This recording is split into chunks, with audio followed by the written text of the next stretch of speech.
Hello students, this is a maths class and today we understand chapter number 4 simple equations। बच्चों देखो पहले equations क्या होती हैं। कोई भी ऐसी कोई भी टर्म कोई भी इस तरीके से जिसमें कोई भी कांस्टेंट और वेरिएबल दोनों टर्म्स हो, कांस्टेंट भी हो। अगर मैं बोलूँ 2+3+5, this is not an equation, ये इक्वेशन नहीं है। इक्वेशन क्या है? 4x+5, 2m+y, ये भी एक इक्वेशन है। बेसिकली इसमें कांस्टेंट एंड वेरिएबल दोनों ही टर्म्स आने चाहिए। 11x+0, ये भी एक इक्वेशन है। ये मत बोलना कि ज़ीरो की मैम कोई वैल्यू नहीं थी, बट फिर भी 11x कांस्टेंट भी है, इसके अंदर वेरिएबल भी है, इसलिए ये इक्वेशन है।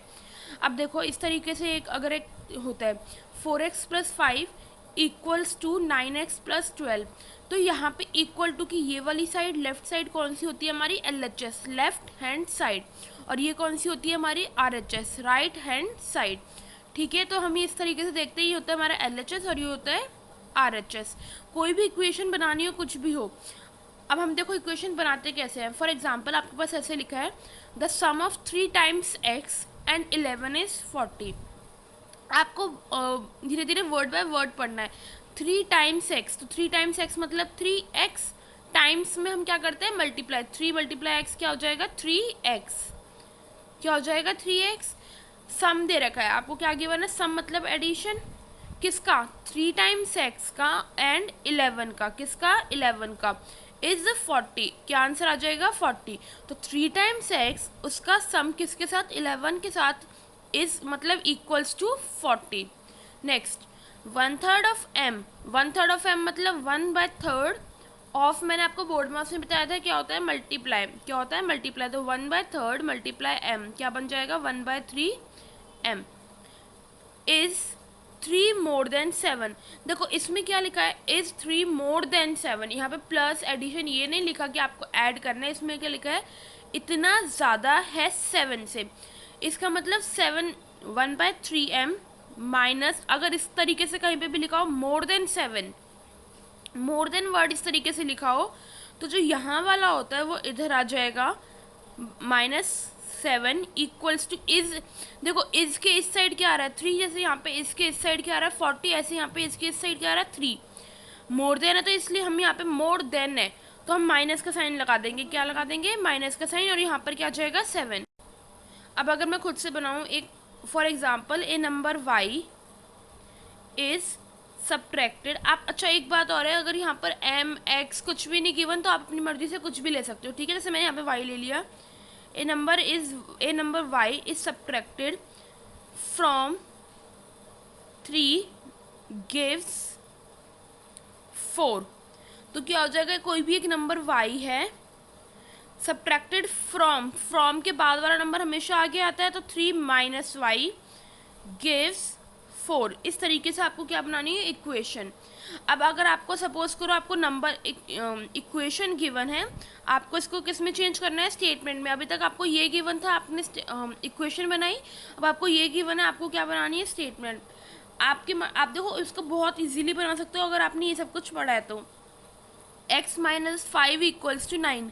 अभी देखो मैंने सेम ऐसे बनाया था, आप इसको ऐसे भी लिख सकते हो। ए नंबर x इसमें आगे आ रहा है तो x फ्रॉम के बाद आता है। ए नंबर 5 इज सब्ट्रैक्ट हो रहा है फ्रॉम x गिव्स 9। या फिर आप इसको ऐसे लिख सकते हो, a number x is subtracted by. अगर आप यहाँ पर इसको नॉर्मल ले रहे हो, x को पीछे लेके जाना है यहाँ पे, तो फ्रॉम लगेगा, नहीं तो सिंपल बाय से कर लो। सॉरी, यहाँ पे 5 आएगा। गिव्स 9, ठीक है। 5p इक्वल्स टू 20, तो 5 टाइम्स p गिव्स 20। इस तरीके से आपने देखो कितना सिंपली लिख दिया, 5 टाइम्स p, या फिर ए नंबर p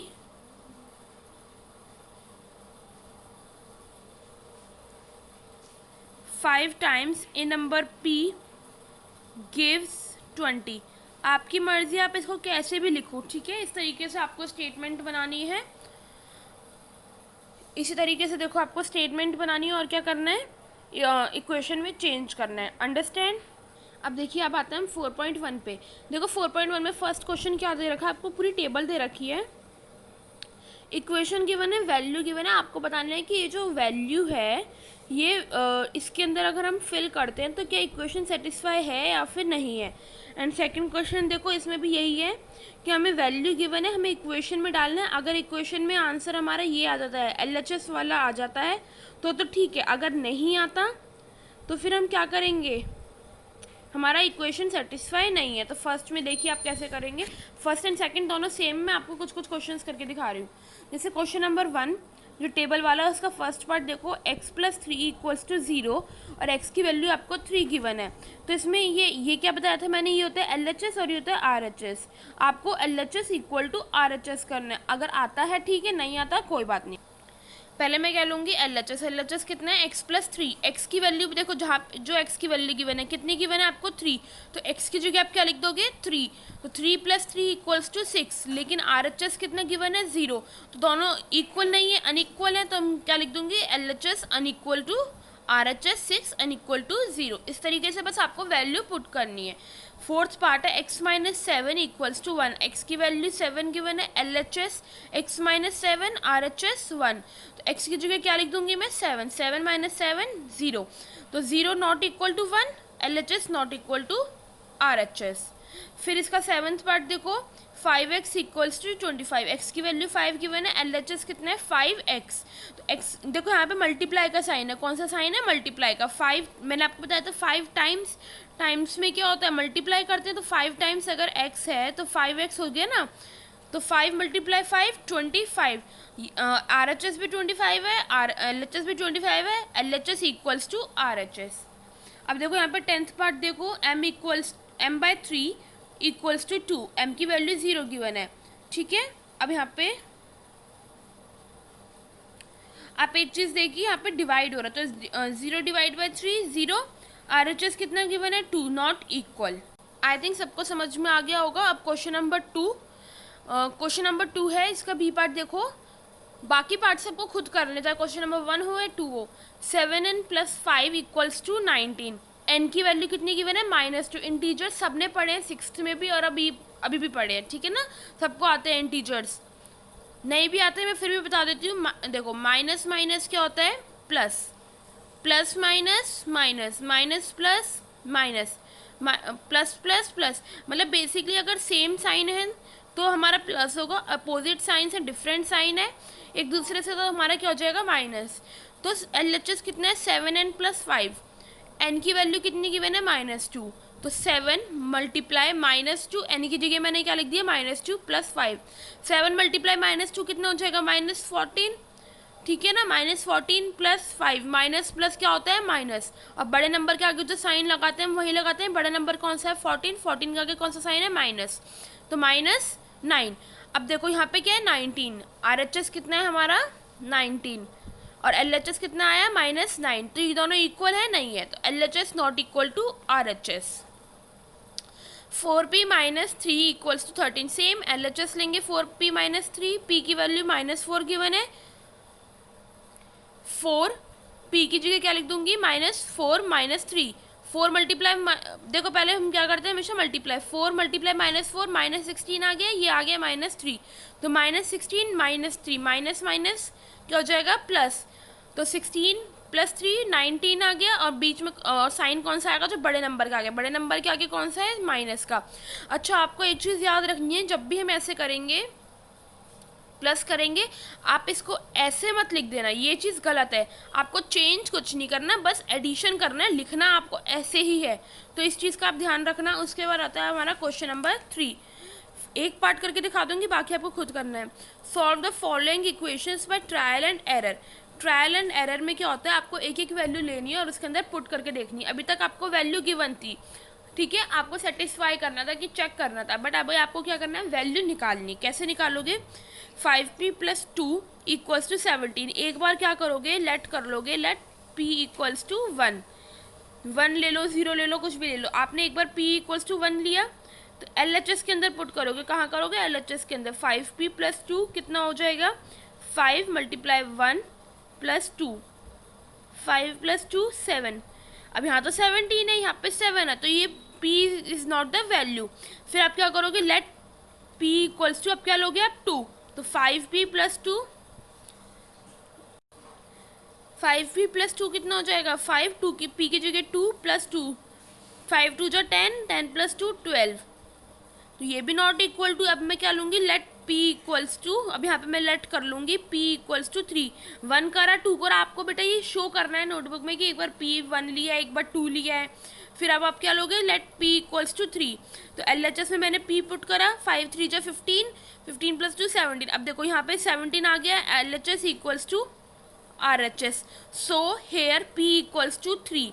अब आप लोगों को एक बात बता रही हूँ, ये रफ वर्क के लिए आप कॉपी में नहीं करोगे, रफ वर्क के लिए। तब बाई चांस जिन बच्चों को समझ में नहीं आ पाता, नहीं हो पाता, सिंपल आप क्या करोगे 5p प्लस 2 इक्वल्स टू 17 है, 2 को आप इधर ले जाओ ना, 5p इक्वल्स टू 17 माइनस, यहाँ पे प्लस है तो इधर जाके क्या हो जाएगा माइनस, 17 माइनस 2 15। अब यहाँ पे 5 और p यहाँ पे मल्टीप्लाई में तो इधर जाके क्या हो जाएगा divide, p equals to 15 divide by 5 equals to 3। तो यहाँ पे आपको पता चल गया रफली कि 5p की वैल्यू 3 है। तो आप यहाँ पे ये कर दोगे डायरेक्टली, ये कर दोगे डायरेक्टली, क्या मतलब आपको एक बार तो ये दिखाना है बट आपको ये पता चल जाएगा कि यहाँ पे आंसर आपका सही है या गलत है। फर्स्ट पार्ट आप, नेक्स्ट पार्ट आपको खुद करना है। अब आता है हमारा क्वेश्चन नंबर 4। आपको क्या बनानी है इक्वेशन, क्या बनानी है इक्वेशन। देखो sum of number x and 4 is 9। तो sum of number x sum है प्लस 4 इक्वल्स टू 9, ठीक है। अब 10 times a is 70, 10 times a simple क्या हो जाएगा 10a equals to 70। Fourth part देखिए,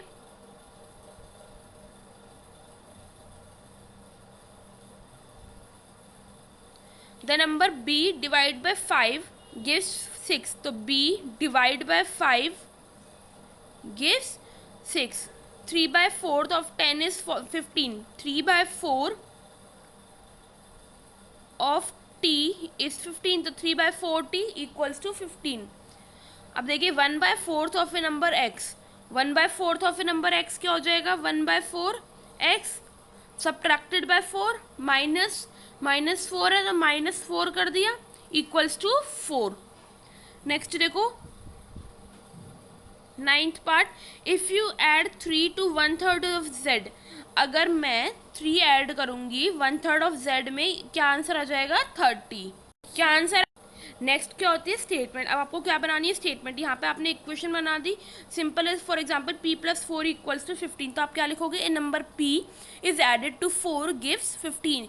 p by 2 plus 2 equals to 8। A number p divided by 2 plus 2 gives 8। आपको इस तरीके से क्या बनानी है देखिए।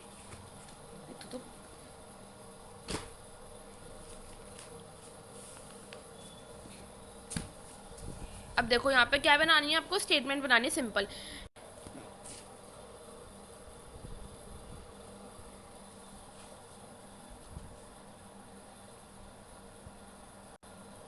The teacher tells that the class that the highest marks obtained by student. जो हाईएस्ट मार्क्स आए हैं in her class is twice the lowest marks. Twice है लोएस्ट मार्क्स के, मतलब 2 टाइम्स है लोएस्ट मार्क्स के, प्लस 7। हाईएस्ट स्कोर कितने 87। देखो आपको लोएस्ट मार्क्स नहीं पता, लोएस्ट मार्क्स आप कुछ भी ले लो, मैंने यहाँ पर m ले लिया है, ठीक है। तो हाईएस्ट मार्क्स कितने 2 times the lowest marks, 2 times the lowest marks plus 7। और इसमें हाईएस्ट स्कोर कितना है 87।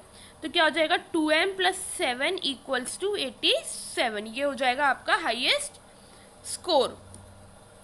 In an isosceles triangle, isosceles triangle कौन सा होता है जिसकी 2 साइड्स क्या होती है इक्वल। अगर 2 साइड्स इक्वल है तो इसके एंगल भी इक्वल होंगे अपोजिट वाले। The vertex angle is twice इधर बेस एंगल। जो वर्टेक्स एंगल कौन सा है ये वाला, ये ट्वाइस है किसके, कोई सा भी बेस एंगल, चाहे ये हो चाहे ये हो। अब देखो कोई भी हो हमारा इक्वल ही होंगे। अब आपको क्या करना है, लेट द बेस एंगल, हमने क्या लिया बेस एंगल को b ले लिया, यहाँ पे b ले लो x ले लो कुछ भी ले लो, तो मैंने लेट कर लिया बेस एंगल को x यहाँ पे। तो अगर ये x है तो ये भी x हो जाएगा। वर्टेक्स एंगल्स कितना है 2x, क्या हो जाएगा 2x। तो 2x हुआ ये, अब आपको पता है एंगल सम प्रॉपर्टी मैंने लास्ट क्लास में कराई थी, क्या होती है, तीनों एंगल्स को अगर हम ऐड कर देंगे तो सम क्या होना चाहिए, 180 डिग्री। क्या होना चाहिए, 180 डिग्री। तो x प्लस एक्स, यहाँ पे b लिख लो, x लिख लो, जो भी आप यहाँ लिखोगे वो यहाँ पे लिखोगे। अगर यहाँ पर आप b लिखना है तो b लिख लो, और डिग्री लगानी है यहाँ पे, याद रखना है b plus B plus 2b equals to 180 degree, 4b equals to 180 degree. ये आपकी बन गई इक्वेशन। ठीक है, आई होप सबको वाली एक्सरसाइज समझ में आ गई होगी। यहाँ पर आपकी 4.1 कंप्लीट हो जाती है एंड सब अपना नोट डाउन कर लेना है इसको। Thank you so much.